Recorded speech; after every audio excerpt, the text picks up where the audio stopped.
최근 다리가 무거워지고 계단 오르기가 더 어려워지고 의자에서 일어설 때 이전보다 더 많은 노력이 필요하다는 것을 느끼시나요? 많은 사람들이 시간이 지나면서 이러한 현상이 자연스럽고 근력이 약해지는 것은 노화의 일부라고 생각합니다. 하지만 매일 자신도 모르게 하는 흔한 습관이 있다면 어떨까요?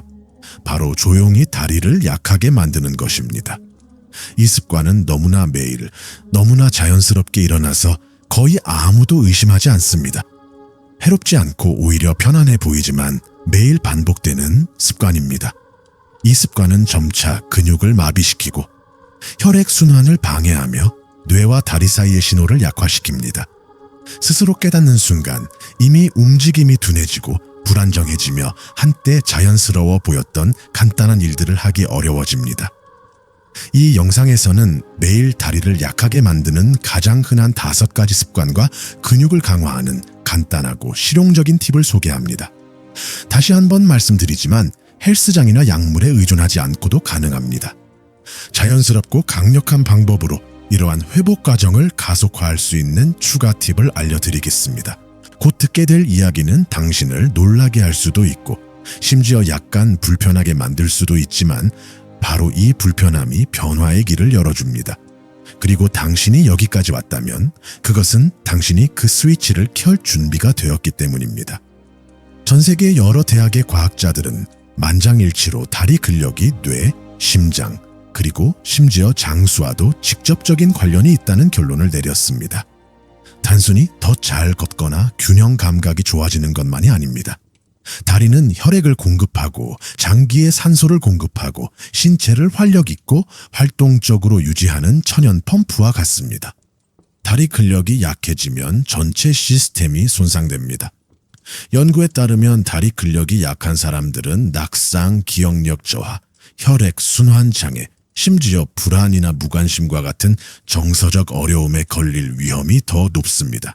이는 다리 근육이 단순히 움직이는 기능만 하는 것이 아니라 호르몬을 활성화하고 신경계를 안정시키며 급격한 쇠약으로부터 신체를 보호하기 때문입니다. 다시 말해 약한 다리는 단순히 불편함을 넘어 경고 신호입니다. 그렇기 때문에 오늘 여러분은 이것이 단순한 운동 부족이 아니라는 것을 알게 될 것입니다. 사회적으로 권장되는 아주 간단한 습관들이 자신도 모르게 이러한 근력을 서서히 앗아가고 있습니다. 다행히 이러한 습관을 파악하고 간단한 변화를 주면 몸의 힘, 안정감, 그리고 자율성을 되찾을 수 있으며 이 모든 것은 지금 바로 시작됩니다. 첫 번째 습관은 항상 지나치게 편안한 신발을 신는 것입니다. 이상하게 들릴 수도 있겠지만 편안함을 싫어하는 사람이 어디 있겠습니까? 바로 여기에 문제가 있습니다. 쿠션이 너무 많은 슬리퍼, 너무 부드러운 신발. 이러한 신발들은 걸을 때 다리와 발 근육이 자연스럽게 발휘해야 할 힘을 빼앗아 갑니다. 그리고 힘이 덜 들고 자극이 줄어들수록 몸은 신발에 의존하게 되고 자신의 구조를 사용하지 않게 됩니다. 결과적으로 종아리, 발목, 허벅지 근육은 서서히 약해집니다. 신발을 신으면 이러한 모든 것이 당신을 위해 존재합니다. 발은 지면에 적응할 필요가 없고 발가락은 제대로 움직이지 않으며 발꿈치는 충격을 제대로 흡수하지 못하고 활성화되어야 할 모든 근육은 제대로 작동하지 않습니다. 마치 온종일 트램펄린에 몸을 싣는 것과 같습니다.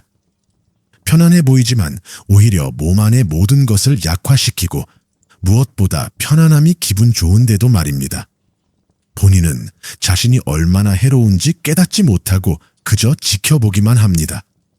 예를 들어 하루 종일 슬리퍼를 신는 사람은 무릎 통증이 심하고 균형 감각이 떨어지며 장거리 걷기에 어려움을 겪습니다. 많은 건강 및 운동 전문가들은 이미 과도하게 패딩 처리된 신발이 다리의 자연적인 힘을 위축시키고 균형 감각 상실, 낙상, 불안정성을 유발한다고 경고했습니다. 보호해야 할 부분이 오히려 약해지고 있으며 이미 다리가 약하고 발이 아프고 허리가 과부하된 사람들은 매일 어떤 신발을 신고 있는지 살펴봐야 할 것입니다. 때로는 운동 부족이 아니라 표준이 된 인공 지지대 유형에 문제가 있는 경우가 있습니다. 해결책은 맨발로 돌아다니거나 신발을 버리는 것이 아닙니다. 신체가 적절한 자극을 받아야 한다는 것을 이해하려면 더 단단한 신발을 번갈아 신고 가능하면 안전하게 실내에서 맨발로 걷고 발바닥의 지면을 느껴보세요. 이렇게 하면 자연스럽게 근육이 활성화되고 자세가 좋아지며 기초부터 튼튼해집니다. 더 활동적인 발, 더 강한 다리, 이렇게 간단합니다. 생각지도 못했을 수도 있습니다. 과도한 편안함이 문제의 일부일 수 있지만 인체는 항상 발바닥에 매달려 사는 것이 아니라 땅에 적응하도록 만들어졌습니다. 다리의 근력이 약해진다면 단순히 움직임이 부족해서가 아니라 세상과 접촉하는 실제 자극이 부족해서일 수 있으며 이는 발에서 시작됩니다. 두 번째 습관은 끊임없이 무언가에 기대고 간단한 일을 하는 것입니다. 그리고 이는 자신도 모르게 매일 다리 근육을 약하게 만듭니다. 팔로 밀어 의자에서 일어나거나 벽이나 테이블, 심지어 가구에 기대어 첫걸음을 내딛는 것은 자연스러운 것처럼 보이지만 이는 몸에 다리의 힘이 필요 없다고 말하는 것이고 몸은 그 말에 따릅니다. 몸은 근육이 사용되지 않는다는 것을 알고 근육을 사용하지 않기 시작합니다. 이러한 편안함은 우리가 처음에는 깨닫지 못하는 사이의 기준이 됩니다. 일어나려고 하고 그 다음에는 걷기 시작합니다. 곧 계단을 오르고 5분 이상 서 있게 됩니다. 어느새 우리는 항상 지지점, 노력을 피할 방법을 찾게 됩니다. 안전하다고 생각하는 것은 사실 위장된 약함입니다. 다리는 의존적이고 불안정해지며 작은 불균형이라도 넘어질 수 있습니다. 몸은 자신감을 잃고 사람 자신도 마찬가지입니다. 가장 나쁜 점은 거의 저절로 일어난다는 것입니다. 그저 더 쉽게 하려고 시작한 조용한 습관이 만성적인 행동으로 이어집니다. 다리 근력은 사용을 통해 길러지는데 그 사용을 외부의 지지로 대체할 때마다 근육을 자극할 기회를 놓치게 됩니다. 이런 행동을 며칠, 몇 주, 몇 달 동안 반복하면 몸이 스스로 반응하지 않게 됩니다. 다행히 작은 행동으로 이 악순환을 끊을 수 있습니다. 손을 사용하지 않고 의자에서 일어나려고 노력해보세요. 처음에는 어려울 수 있지만 점차 몸이 반응합니다. 자신의 근육을 지지대로 사용하세요. 다리가 바닥에서 솟아오르는 것을 느껴보세요. 이렇게 할 때마다 몸에 신호를 보내는 것입니다. 나는 아직 여기 있어. 나는 여전히 기능하고 있어. 이것이 활성화되고 이것이 강화되고 이것이 모든 것을 바꿉니다. 일상생활의 작은 도움에 속지 마세요. 몸은 기계와 같습니다. 사용하지 않는 것은 무엇일까요? 녹슬어갑니다. 더 강한 다리를 원한다면 의자에서 일어서는 것만으로도 다시 한번 도전해야 합니다. 바로 이런 단순한 순간에 힘을 되찾게 됩니다. 결국 세상에 의지하거나 자신에게 의지하게 되기 때문입니다. 세 번째 습관은 거의 하루 종일 실내에서 햇빛을 쬐지 않고 하늘을 보지 않고 외부 환경과 접촉하지 않고 지내는 것입니다. 다리의 힘과는 아무런 상관이 없어 보이지만 인공 조명, 시각적 자극, 공기 순환이 없는 밀폐된 공간에서 하루 종일 지내면 다리의 힘은 더욱 강해집니다. 몸은 에너지 경제 상태에 돌입하기 시작하고 가장 먼저 속도를 늦추는 시스템 중 하나는 엔진, 다리, 자연광, 공기 흐름, 그리고 환경 변화입니다. 이 모든 것이 감각을 활성화하고 뇌를 자극하여 몸을 활동적으로 유지하게 합니다. 하지만 하루 종일 밀폐된 공간에서 고요하고 어두운 곳에서 지내면 뇌는 더 이상 경계할 필요가 없다는 것을 깨닫게 됩니다. 충동, 리듬, 근력이 감소하고 이는 기질에 직접적인 영향을 미칩니다. 걷기가 줄어들고 질질 끌리며 리듬을 잃고 시간이 지남에 따라 다리가 뻣뻣해집니다. 움직임도 느려집니다. 게다가 햇빛이 부족하면 근육과 뼈 건강에 필수적인 비타민 D 생성이 급격히 감소하여 햇빛이 없는 몸은 부드러워지고 피곤하며 고통스러워집니다.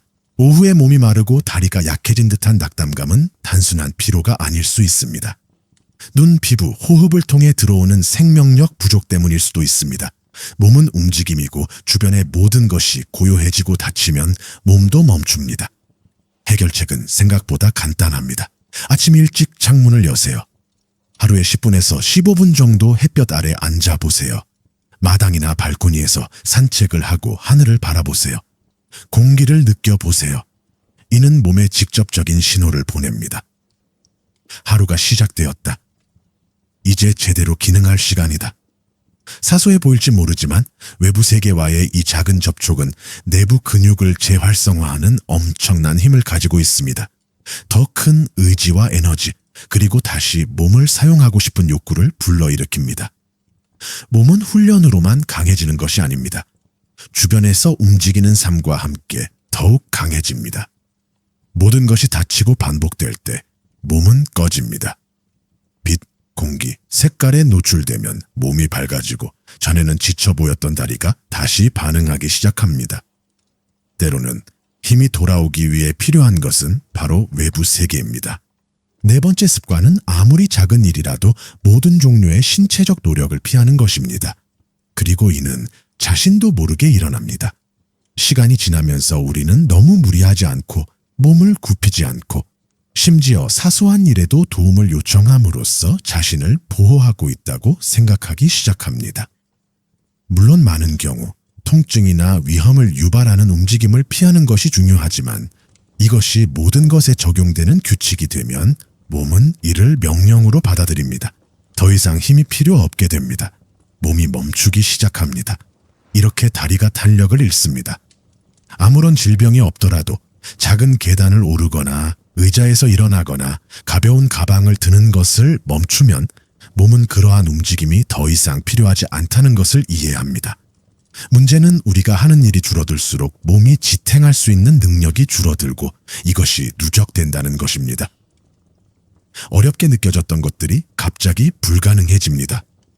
그렇다고 해서 안전을 위협하는 큰 노력이나 움직임을 해야 한다는 뜻은 아닙니다. 정반대입니다. 하지만 지금 당신의 몸에 가장 필요한 것은 부드럽고 빈번하게 반복되는 작은 자극입니다. 의자에서 일어나는 것조차 어렵다면 괜찮지만 항상 피하려고 하지 마세요. 팔에 기대기 전에 다리 힘을 조금 써보세요. 계단을 오르기 어렵다면 괜찮지만 집안에서 몇 미터만 더 걷는 것만으로도 많은 도움이 됩니다. 중요한 것은 노력을 멈추지 않는 것입니다.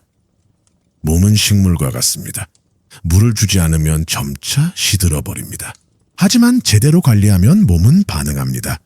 시간이 걸리고 속도는 다를 수 있지만 반응하고 당신이 할 수 있는 모든 작은 움직임은 선물입니다. 더 강해질 수 있는 기회입니다. 때로는 힘이 먼저 마음속에서 돌아오고 시간이 지나면서 몸이 따라옵니다. 자신을 보호하는 것은 물론 중요하지만 보호를 포기하는 것과 혼동해서는 안 됩니다. 다리는 여전히 유용하고 조금씩 한계가 있더라도 여전히 역할을 한다는 것을 기억해야 합니다. 힘을 앗아가는 것은 할 수 없는 것이 아니라 두려움 때문에 하지 않는 것입니다. 그리고 오늘이 가볍게 하지만 의도적으로 다시 시작할 순간일지도 모릅니다. 다섯 번째 습관이자 아마도 가장 해로운 습관은 힘을 잃는 것이 삶의 일부이며 더 이상 할 일이 없다고 믿는 것입니다. 이는 약함을 마치 피할 수 없는 운명인 것처럼 자연스러운 것으로 받아들일 때 발생합니다. 이 생각은 해롭지 않아 보이지만 반응하려는 모든 시도를 침묵하게 만듭니다. 노력해도 소용없다고 믿을 때 몸은 그 말을 듣기 때문입니다. 몸은 당신과 함께 싸우기를 멈춥니다. 이 생각은 오랜 세월 동안의 말들을 통해 천천히 자라나 마치 나이 든 것처럼 뿌리를 내립니다. 이는 정상적인 현상입니다. 할 수 있는 일은 없습니다. 그리고 마음이 이를 받아들이면 몸은 복종합니다. 덜 움직이고 자신을 덜 돌보고 자신의 잠재력에 대한 믿음을 덜 갖게 되면 자신도 모르게 다리가 약해집니다. 다리가 힘이 없어서가 아니라 다리가 명령을 잃었기 때문입니다. 뇌는 더 이상 힘의 신호를 보내지 않고 모든 것이 사라집니다. 사실 몸은 나이를 먹습니다. 하지만 삶의 질을 결정하는 것은 달력에 적힌 나이가 아닙니다. 감정에 어떻게 반응하느냐가 중요합니다.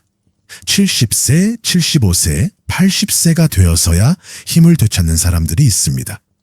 그들이 달라서가 아니라 아직 시간이 있다고 믿었기 때문입니다. 힘은 마음에서 시작되고 그 힘은 움직임으로 이어집니다. 몸은 부상을 입어도 반응합니다. 항상 반응합니다.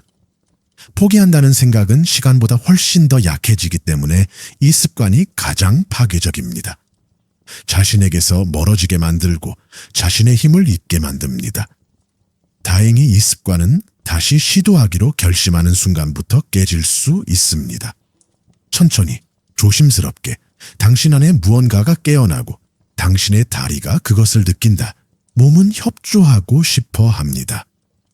당신의 신호가 필요할 뿐입니다. 이미 그런 말을 들었다면 더 이상 듣지 마세요. 이미 그럴 가치가 없다고 스스로에게 말했다면 그 말은 지우세요. 여전히 가치 있는 일입니다. 아직 회복해야 할 것이 많습니다.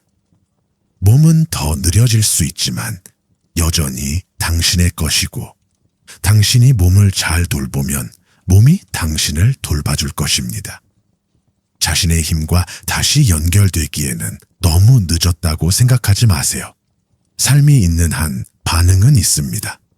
가장 먼저 알아야 할 것은 다리의 힘을 되찾는 것이 가능하다는 것입니다. 오랜 시간 동안 움직이지 않았더라도, 마법의 공식이나 힘든 운동이 아니라도 회복은 매일의 작은 의식적인 행동에서 시작됩니다.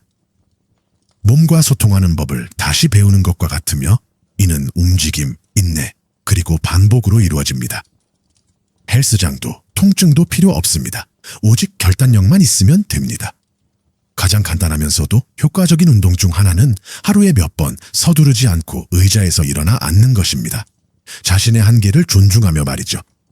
필요하다면 팔을 이용해 두세 번 반복하는 것으로 시작할 수 있습니다. 시간이 지나면서 다리를 더 많이 사용해 보세요. 이 동작만으로도 허벅지, 엉덩이, 종아리를 활성화하고 균형 감각을 향상시킵니다. 기능적이고 쉽게 할 수 있으며 일상생활에 필요한 준비를 시켜줍니다. 또 다른 효과적인 운동은 집 안에서도 가볍게 걷는 것입니다. 똑바로 선 자세로 방에서 방으로 이동하며 의식적으로 호흡하는 것만으로도 혈액순환을 활성화하고 근육을 회복할 수 있습니다. 집 주변을 산책할 수 있다면 더할 나위 없이 좋습니다. 5분이라도 걸을 수 없다면 하루 3번만 해도 몸의 에너지가 변화합니다. 다리는 아주 조금만 움직여도 좋지만 자주 스트레칭하는 것도 중요합니다. 뻣뻣한 다리는 아침에 가볍게 스트레칭하면 움직이기 싫어집니다.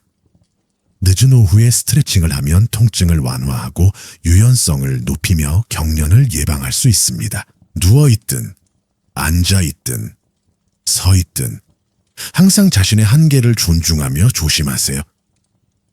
스트레칭 후 가벼운 느낌이 거의 즉각적으로 느껴지고 이는 계속해서 수분을 보충하고 싶은 욕구를 불러일으킵니다. 바보처럼 들릴지 모르지만 수분이 부족한 근육은 약해지고 긴장되며 반응성이 떨어집니다. 하루 종일 물을 마시면 혈액순환, 근육합 회복, 심지어 기분까지 좋아집니다. 힘은 운동에서만 오는 것이 아니라 세심한 관리에서 나옵니다. 그리고 작은 습관 하나하나, 내딛는 걸음 하나하나가 나와 몸 사이의 신뢰를 회복시켜 줍니다.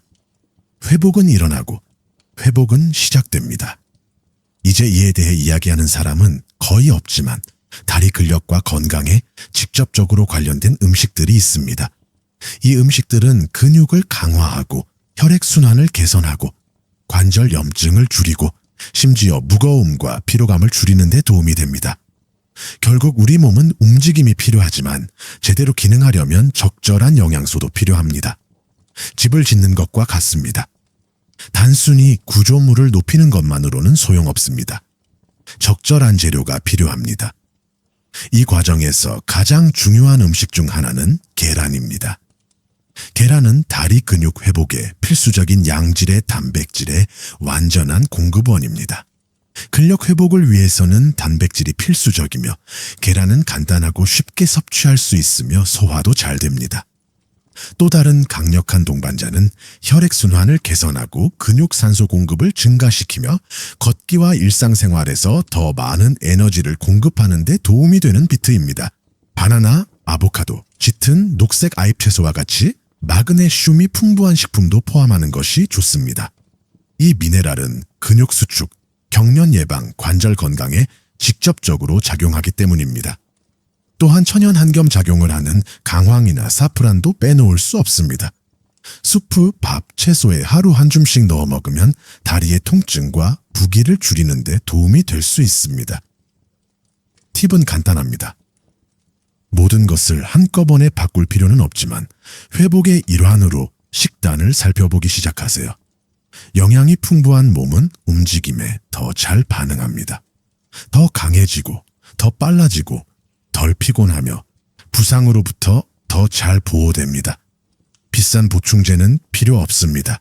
진짜 음식이 필요하며 그러면 몸이 고마워할 것입니다.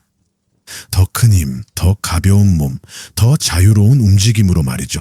다리 근력을 회복하고 통증을 완화하고 기분을 개선하고 일상생활을 더 가볍게 만들어주는 또 다른 강력한 방법이 있습니다. 가볍고 즐거운 활동을 선택하여 꾸준히 움직이세요. 강렬할 필요도 아플 필요도 없습니다.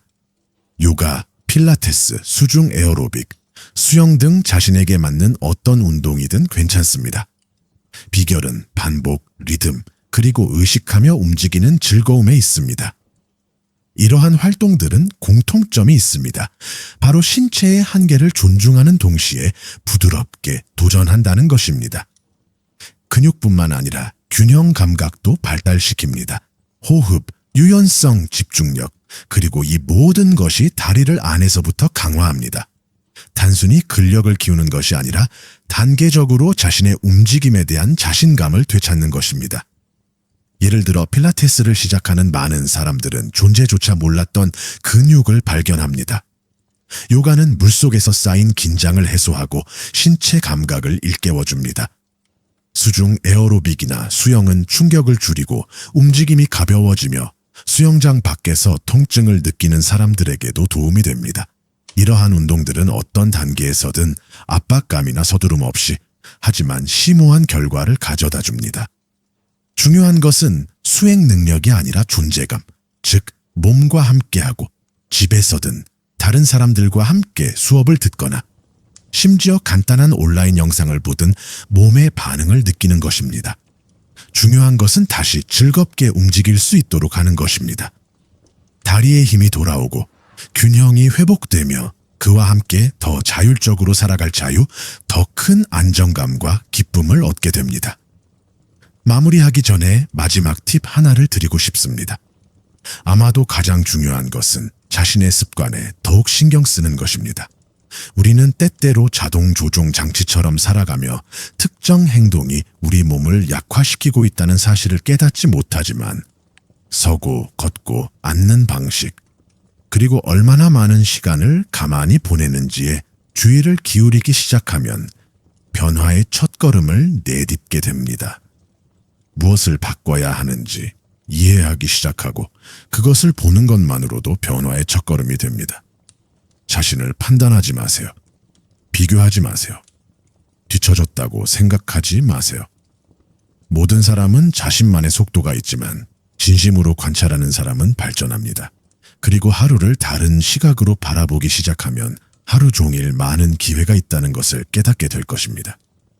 조금 더 움직이고 조금 더 잘 먹고 더 적극적으로 호흡하고 자신의 다리를 신뢰하세요. 다시 한번 말하지만 이 영상을 통해 이 사실을 깨달았다면 더 나아가 보세요. 지금 자신에게 방해가 된다고 생각되는 습관이 무엇인지 댓글로 적어주세요. 간단한 것일 수도 있고 이전에는 미처 알아차리지 못했던 것일 수도 있습니다. 나눔, 이것은 당신의 생각을 행동으로 옮기는 방법입니다. 또한 당신과 같은 어려움을 겪고 있는 다른 사람들에게 영감을 주세요. 힘은 죄책감이 아닌 자각을 통해 책임감을 가질 때 시작됩니다. 당신의 몸은 기억을 가지고 있고 반응할 의지를 가지고 있으며 단지 자신이 누구인지 기억하도록 작은 일감이 필요할 뿐입니다. 그리고 때로는 댓글, 대화 또는 이와 같은 영상에서 그러한 일감을 얻을 수 있습니다. 그러니 당신의 습관을 여기에 남겨두세요. 함께 이야기하고 함께 발전해 나갑시다. 많은 사람들이 새로운 것을 시작하기에는 너무 늙었다고 생각합니다. 다리를 강화하고 움직임에 대한 자신감을 되찾고 심지어 신체 활동에서 즐거움을 찾는 것은 아직 전성기인 사람들에게나 필요한 것이라고 생각합니다. 하지만 이러한 생각이 우리를 가장 마비시키는 것은 바로 몸은 끊임없이 반응하기 때문입니다. 때로는 믿음을 멈추는 것은 바로 마음입니다. 작은 발걸음으로라도 행동하기로 결정하는 순간부터 변화는 시작됩니다. 60세든 70세든 혹은 그 이상이든 상관없이 중요한 것은 무엇을 하기로 선택하는가입니다. 이제 성급하게 행동할 필요는 없습니다. 한 걸음씩 내디드세요. 부드러운 움직임, 더 좋은 음식, 의식적인 호흡, 2분 걷기. 이 모든 것은 허리에 신호를 보내는 것입니다. 허리가 반응할 것입니다. 더 균형 잡히고, 더 단단해지고, 더 많은 에너지를 얻을 것입니다. 예전처럼 돌아가고 싶어서가 아니라 지금부터 더 나은 삶을 살고 싶어서입니다. 그리고 이는 언제든 가능합니다. 자, 오늘 영상은 여기까지입니다. 영상은 여기까지입니다. 여러분이 이 채널의 중요한 일원이라는 것을 잊지 마세요. 댓글에 여러분의 생각을 자유롭게 남겨주세요. 무슨 댓글을 달아야 할지 모르겠다면 100이라고 입력하세요. 아직 채널을 구독하지 않으신 분들은 구독하고 종 모양 아이콘을 눌러 유익한 영상을 놓치지 마세요. 시청해 주셔서 감사합니다.